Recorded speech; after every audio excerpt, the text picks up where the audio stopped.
Eu fui em São Paulo para ajudar uma profissional a fazer o que eu chamo dentro do nosso método de uma travessia individual. É o acompanhamento individual com o método travessia, travessia individual. E eu fui ajudar essa profissional porque o relatório que eu recebi era que ela era uma profissional que tinha um grande potencial, reconhecida por todos ali na empresa onde ela trabalhava. Uma pessoa que amava ajudar outras pessoas. Porém, a chefia, a liderança daquela empresa tinha percebido que ela estava muito abaixo da média. Ela tinha um potencial, ela tinha vários requisitos, era uma líder, inclusive, mas eles perceberam que aos poucos, todos os dias que ela chegava para realizar o seu trabalho, ela estava triste, ela estava para baixo, ela não passava para as pessoas a motivação.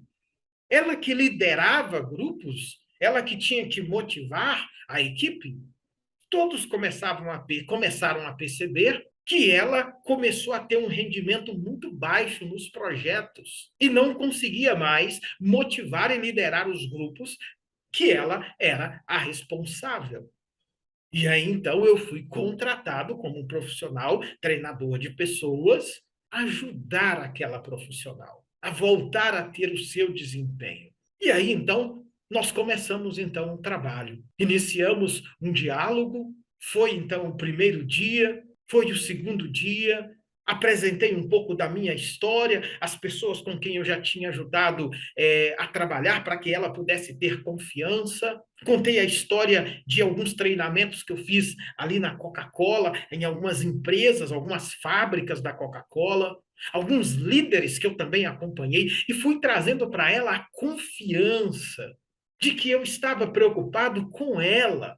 E aos poucos, então, eu comecei a trazer algumas histórias de alguns alunos meus do Método Travessia, que chegaram dentro do processo junto comigo muito para baixo, sem acreditar neles mesmos, e que ao terminar o processo, eles terminaram acreditando e tomando as rédeas da própria vida. E eu me lembro que quando eu contei a história de um empresário que era um grande profissional, mas que no momento da vida dele, ele passou por uma dificuldade, e essa dificuldade fez com que o emocional dele caísse. E ao o emocional cair, toda a área que ele comandava na empresa também caiu e ninguém percebia. E quando nós começamos, eu comecei a fazer um trabalho com ele, que ele se recuperou, automaticamente as áreas da empresa também começaram a melhorar, e eu apresentei um mapa de tensões. E nesse mapa de tensões era claro, dava para ver que quando ele estava bem, a área profissional dele ia bem. Quando ele estava mal, a área profissional dele caía. E aí, naquele momento, quando eu expliquei isso, ela começou a chorar. E ela disse: Doutor Del, eu sinto uma angústia constante dentro de mim. E eu tenho, doutor Del, um medo terrível de ser eu mesma.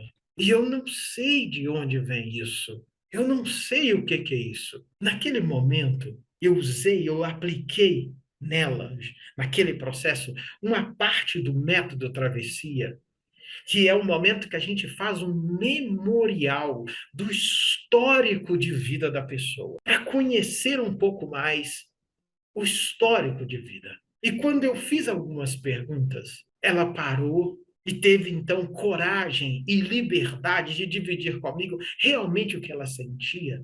E aí ela disse: Del, eu tenho muitos pensamentos repetitivos de que eu não sou nada. É como se eu realmente olhasse para mim e me sentisse um lixo. Eu sinto que sou um zero à esquerda, mas o que me deixa em tensão, como você disse, a tensão interna, é que eu sei que eu tenho capacidade.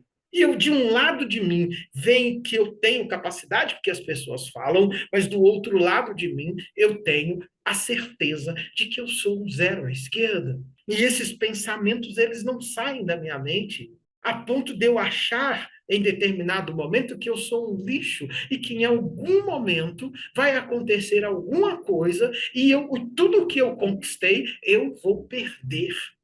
o posto que eu estou ocupando eu vou perder, porque é como se lá no algum lugar dentro de mim eu não me sentisse merecedora de tudo isso que eu tenho. E é isso que fica repetindo na minha mente, é isso que vem abalando as minhas emoções, e é isso que parece que estacionou na minha alma. É como se eu tivesse constantemente sendo esticada de um lado para o outro. Quando ela falou isso, eu me lembrei de todo o nosso trabalho do método travessia, que nós então descrevemos ou mapeamos um lado da pessoa que nós chamamos de eu fraco.